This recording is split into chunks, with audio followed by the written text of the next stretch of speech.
Sebenarnya tak butuh dalil untuk mencintai. Karena mencintai adalah suasana hati. Dan hati kita, seluruh manusia, itu adalah tetesan dari ruh Tuhan. Begitu kata Al-Quran, wa nafakhtu fihi min ruhi. Aku tiupkan ruh-ruh manusia itu dari ruhku. Ruh Allah yang utamanya Ar-Rahman, Ar-Rahim. Maha pengasih, maha penyayang. Dari akar kata rahmat, yaitu cinta kasih.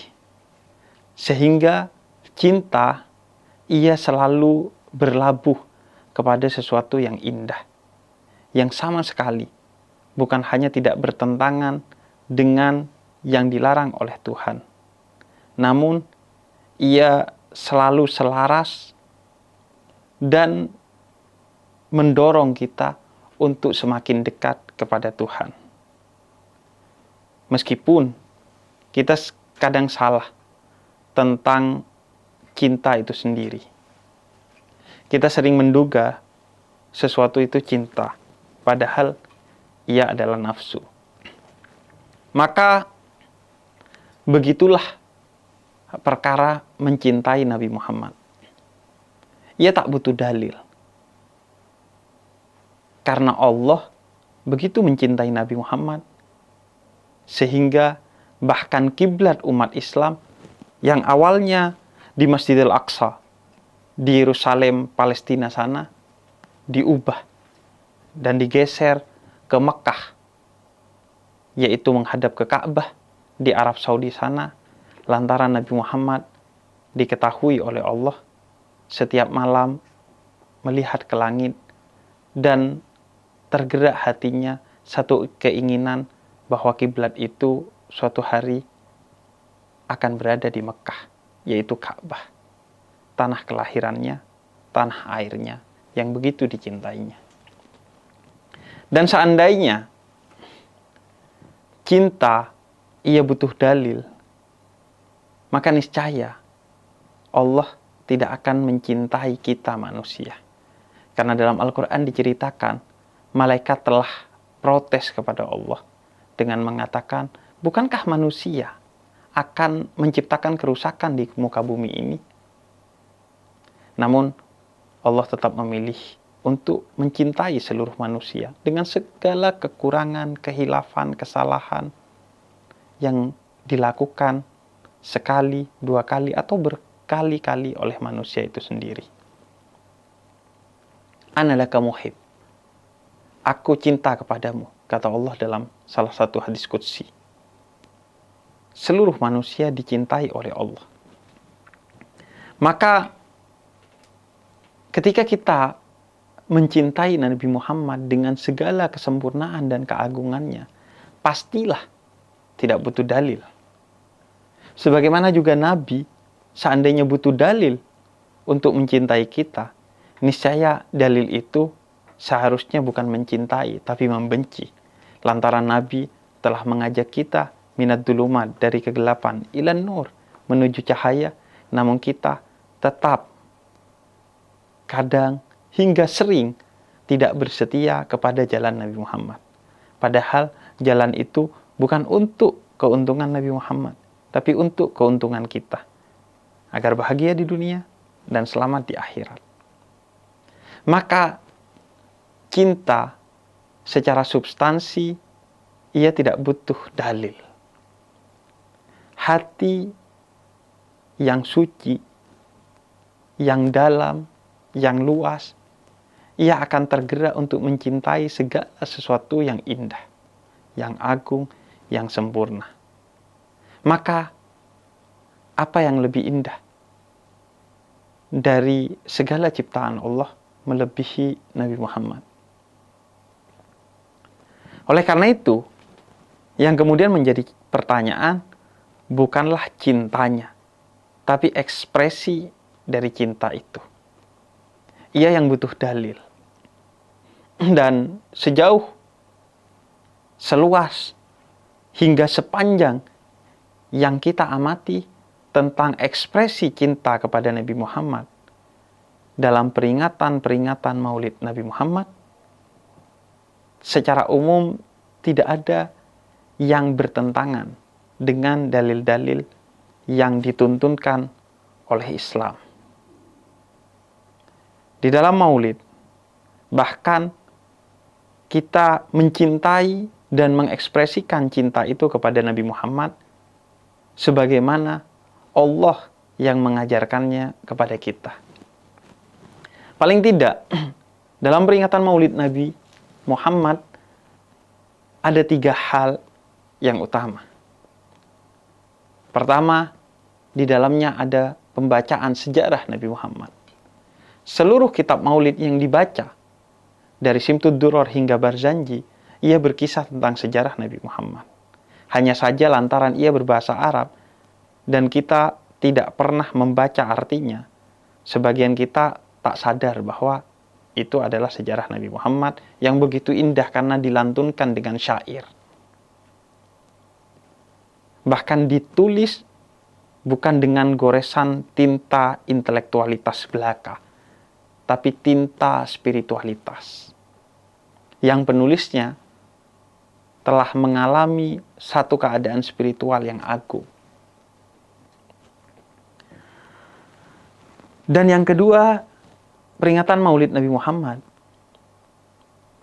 di antara poin utamanya adalah pembacaan sholawat kepada Nabi Muhammad. Kemudian yang ketiga, berisi silaturahmi di antara umat Islam, satu dengan yang lainnya. Dan ketiganya, yang pertama melakukannya adalah Allah. Sebagaimana diriwayatkan oleh Imam Al-Hakim dalam Mustadraknya, yang pertama kali menceritakan sejarah Nabi Muhammad adalah Allah kepada Nabi Adam. Ketika Nabi Adam melihat cahaya Nabi Muhammad dan bertanya, cahaya siapakah itu? Maka kemudian Allah menjelaskan tentang sosok Nabi Muhammad. Kemudian yang kedua, ketika kita bersolawat di peringatan Maulid Nabi Muhammad, maka yang pertama melakukannya juga Allah. Sebagaimana dijelaskan dalam Al-Quran, Innallaha wa malaikatahu yusalluna 'alan nabi. Sesungguhnya Allah dan lalu mengajak para malaikatnya bersalawat kepada Nabi Muhammad. Oleh karena itu, kata para sufi, sebenarnya salawat kita tidak berarti, sehingga seharusnya kita malu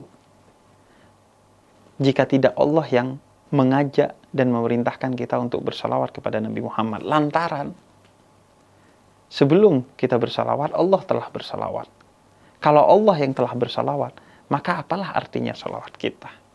Namun lantaran Allah mengajak dan memerintahkan kita untuk bersalawat, maka kita pun bersalawat dengan segala ekspresinya.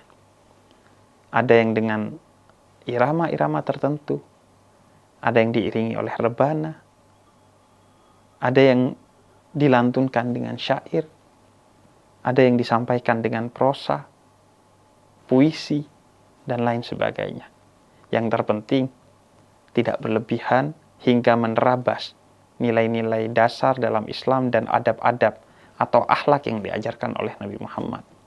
Jangan sampai wibawa peringatan Maulid itu dicoreng oleh ekspresi sholawat kita yang berlebihan, tidak mengedepankan akhlak. Dan yang ketiga, silaturahmi. Nabi katakan dalam salah satu riwayatnya, Yadullah ma'al jamaah. Setiap orang yang bersilaturahmi, maka Allah selalu ikut melalui tangannya dalam silaturahmi itu. Yang pertama kali bersilaturahmi adalah Allah.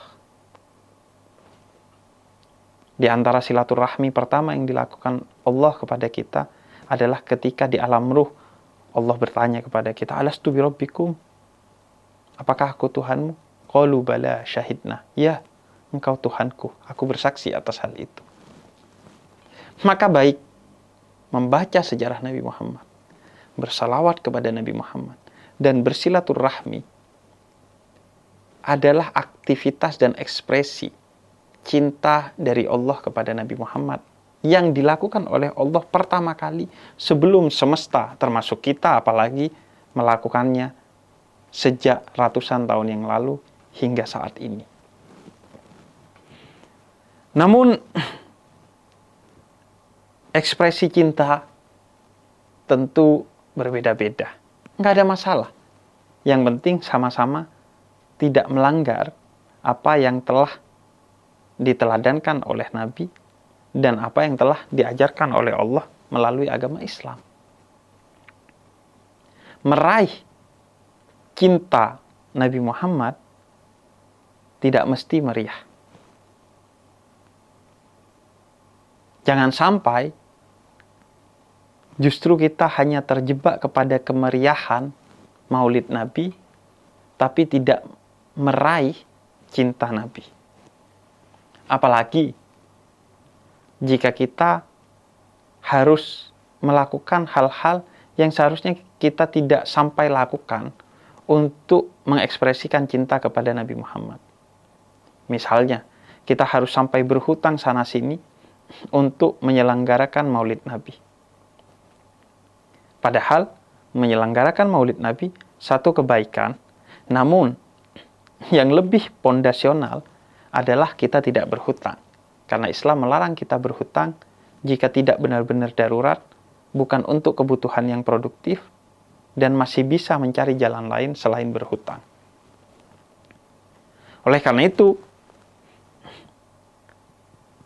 Nabi Muhammad sedari awal telah memberi pesan kepada kita bahwa Allah dan Nabi Muhammad dengan seizin Allah akan hadir dengan mudah jika kita mengundangnya dengan satu saja sholawat. Seharusnya semakin mulia orang, semakin sulit ia diundang. Mengundang bupati tidak lebih sulit dari mengundang gubernur. Mengundang gubernur tidak lebih sulit dari mengundang presiden. Namun yang paling mulia di antara semesta ini dan seluruh manusia adalah Nabi Muhammad. Namun Nabi Muhammad tidak sulit untuk diundang. Bahkan manusia yang paling mudah diundang adalah Nabi Muhammad. Bacakan satu salawat, maka Allah akan membalas dengan 10 keberkahan dan Nabi Muhammad akan hadir untuk menjawab salawat dan salam kita kepada kita. Tentu secara batin, dan akan terasa bagi orang yang batinnya penuh dengan cinta kepada Nabi Muhammad. Karena itu, betapa banyak orang yang menangis, terseduh-seduh, menundukkan kepala, mengusap wajah ketika mahallul qiyam, berdiri menyambut Nabi Muhammad secara batin. Karena ia merasakan kehadiran Nabi Muhammad secara batin. Hatinya luas, hangat, pikirannya tenang, bahkan tubuhnya merasa nyaman. Karena ia bersalawat kepada Nabi Muhammad. Meraih cinta Nabi tak mesti meriah. Namun, meraih cinta Nabi tak mesti juga murah. Bagi orang yang mampu untuk mengekspresikan cinta kepada Nabi Muhammad dengan tidak murah, maka ia diperbolehkan melakukan itu. Asalkan mahalnya bukan untuk sesuatu yang sifatnya foya-foya, yang tiada artinya, yang sia-sia, apalagi mubazir. Tidak ada yang mahal untuk mengekspresikan cinta kepada Nabi Muhammad. Berapapun yang kita keluarkan untuk ekspresi cinta kepada Nabi Muhammad, itu tidak ada artinya. Karena Nabi Muhammad telah memberikan segalanya untuk umatnya, dan umatnya, yaitu kita. Beliau menghabiskan malamnya untuk memikirkan gimana sekiranya kita masuk surga, dan menghabiskan siang harinya untuk membimbing kita agar bahagia di dunia. Laqad ja'akum rasulun min anfusikum azizun alaihi ma'anittum, harisun alaikum bil mu'minina raufur rahim. Beliau dicaci, dimaki, dilempar batu, dilempar kotoran, mau dibunuh, namun beliau tetap setia di jalan untuk membahagiakan kita di dunia dan menyelamatkan kita di akhirat. Tidak ada dendam, tidak ada kebencian, tidak ada pembalasan, kecuali cinta kasih yang dibalaskan oleh beliau kepada kawan maupun lawan-lawannya. Ketika Fathu Mekah, pembebasan kota Mekah, orang-orang di Mekah yang dulunya membenci Nabi Muhammad ketakutan. Mereka berkata, hada yaumul malhamah, ini pasti hari balas dendamnya Nabi Muhammad. Kemudian ketika kabar itu sampai kepada Nabi Muhammad, beliau katakan, la, tidak, hada yaumul marhamah, ini adalah hari kasih sayang. Siapa yang mau berdamai dan hidup rukun, maka silahkan, terbuka tangan ini, kata Nabi Muhammad, untuk merangkul siapa saja yang ingin hidup damai. Tak mesti masuk Islam. Oleh karena itu orang Nasrani dan Yahudi dibiarkan. La ikraha fiddin, tidak ada paksaan dalam agama. Namun syaratnya ia harus mau hidup damai bersama umat Islam dan umat beragama lain, termasuk orang-orang yang tidak beragama. Maka ekspresi cinta ia seperti love language.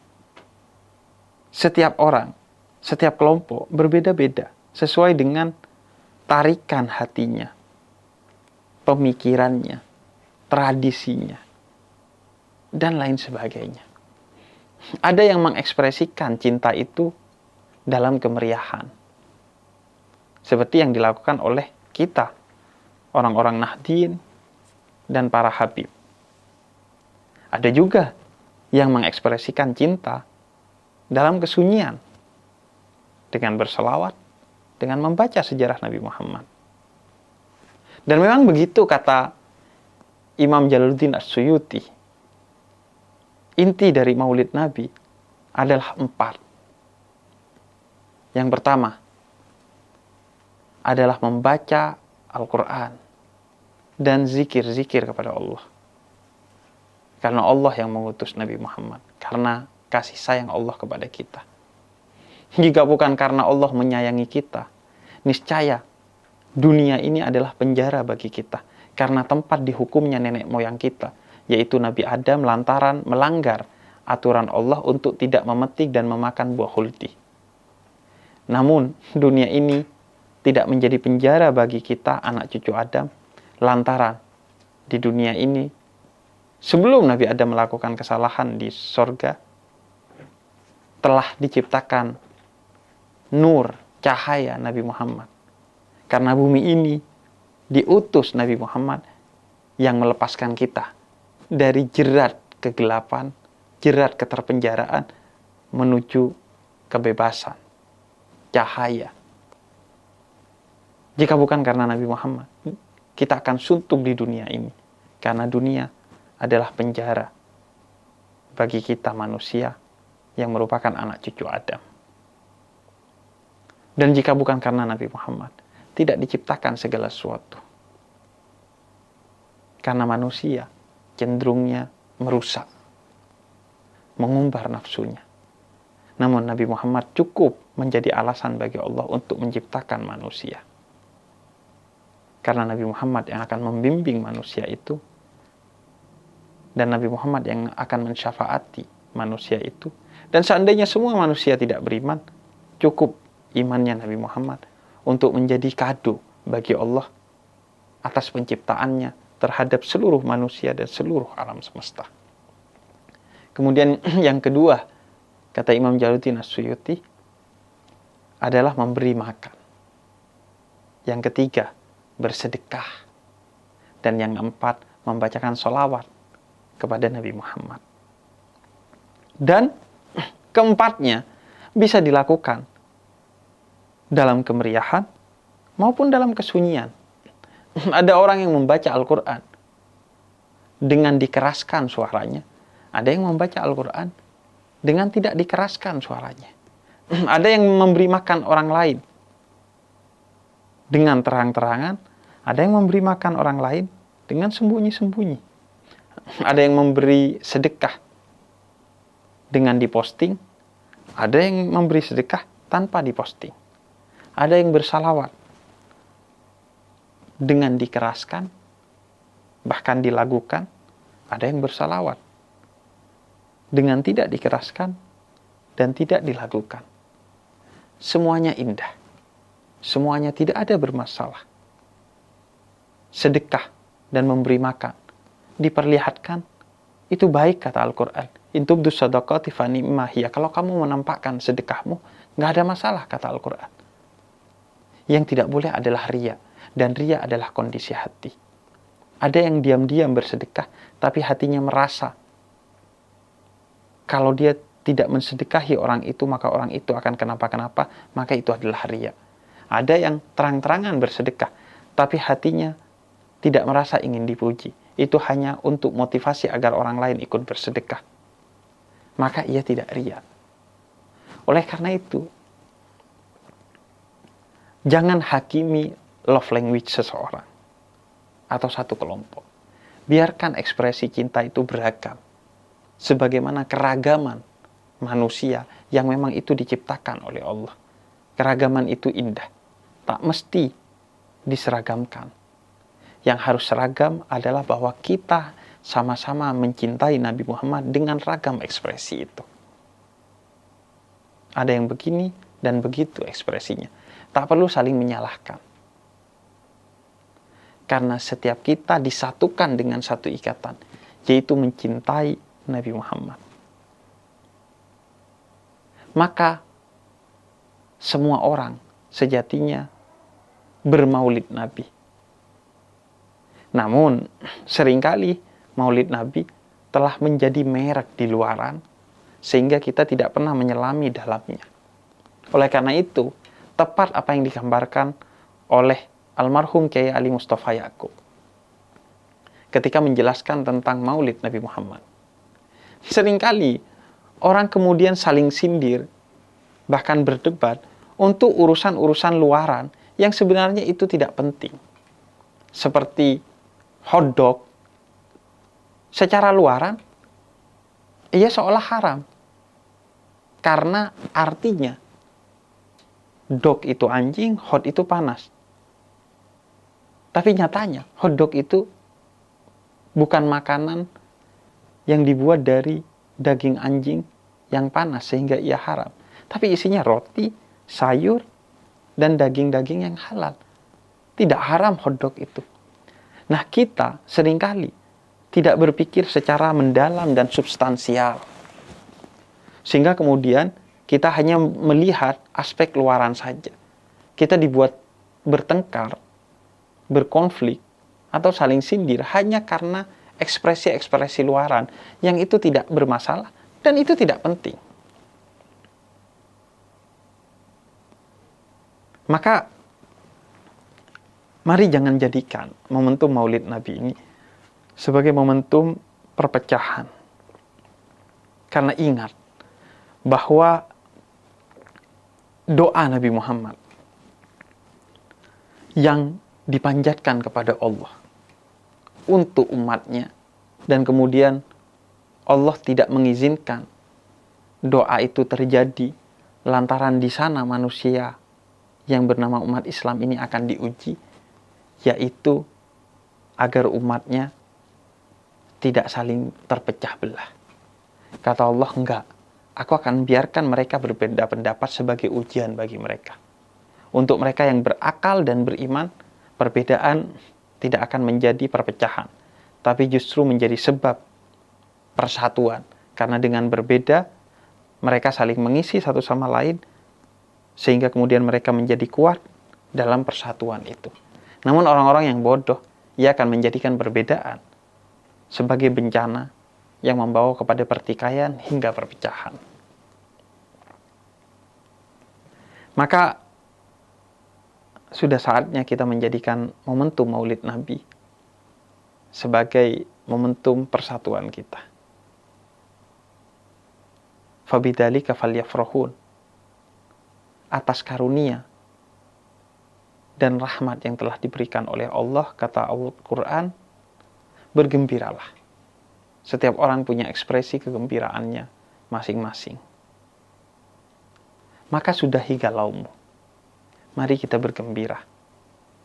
Karena di bulan ini, Sang Kekasih, Muhammad Rasulullah, telah lahir. Membawa kita dari kegelapan menuju cahaya.